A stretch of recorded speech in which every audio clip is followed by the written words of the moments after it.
Radio Alise Plus programmu turpina ziņas bez robežām studijā Juris Saukāns. Vācijas koncerna Volkswagen strādājošie pirmdien rīkos jaunu streiku. Saspīlējums starp arotbiedrību un uzņēmumu vadību par ieplānotiem restruktūrizācijas pasākumiem nav atrisināts. Jau šīs nedēļas sākumā Vācijā ietekmīgās arotbiedrības IG Metall organizētajos brīdinājumu streikos piedalījās gandrīz 100 000 Volkswagen strādājošo.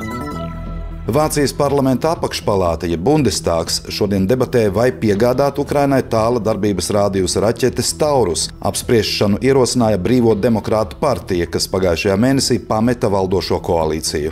Kopš 2022. gada februāra Vācija ir otrā lielākā militārās palīdzības piegādātāja Kijivai. Tomēr sūtīt Ukrainai tāla darbības rādījusa raķetes Taurus Šolts bija atteicies, apgalvojot, ka tas varētu izraisīt tiešu konfliktu starp Krieviju un NATO.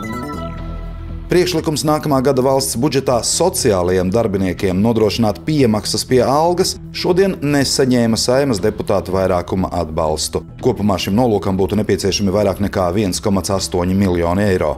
Tajā pašā laikā citas opozīcijas deputātes Ramonas Petrovičas priekšlikums piešķirt 56 500 eiro Latvijas pensionāru federācijai tika atbalstīts. Jāatzīmē, ka atšķirībā no citiem gadiem Saeimā debatēs par 2025. gada valsts budžetu aktīvi iesaistās arī valdības ministri un koalīcijas deputāti. Baltijas valstu prezidenti Edgars Rinkēvičs, Gitans Nausēda un Alārs Kariss kopīgā paziņojumā pauda apņemšanos ieguldīt vairāk nekā 3% no iekšzemes koprodukta aizsardzības spējās. Viņi iecerējuši aicināt NATO sabiedrotos un Eiropas Savienības dalību valstis darīt to pašu un pieņemt lēmumu noteikt jaunu, augstāku aizsardzības izdevumu mērķi NATO sabiedrotajiem, lai sabiedrotie varētu novērst viskritiskākos iztrūkumus, stiprināt aizsardzības industriju un palielināt noturību pret Krievijas ekspansiju. Daugavpilī šodien noritēja Josifa Ročko grāmatas Ievērojamie latgales ebreji 3. sējuma prezentācija. Grāmatā apkopoti 96 stāsti par slaveniem latgales ebrejiem. Pirmā sadaļa veltīta Dinaburgas Dvinskas Daugavpils ebrejiem, kuru dzimšana, dzīve vai darbība bija saistīta ar mūsu pilsētu. Otro daļu veido slaveno ebreju stāsti, kas dzima, mācījās, strādāja vai joprojām dzīvo citās Latgales pilsētās – Rēzeknē, Ludzā, Jēkabpilī, Līvānos, Preļļos, Kārsavā, Dagdā, Pļaviņās, Zilupē, Viļakā un Baltinavā. Grāmatas autors ir vēsturnieks, novadpētnieks, Daugavpils ebreju kopienas muzeja ebreji Daugavpilī un Latgalē dibinātājs un vadītājs, 3 zvaigžņu ordeņa kavalieris Josifs Ročko.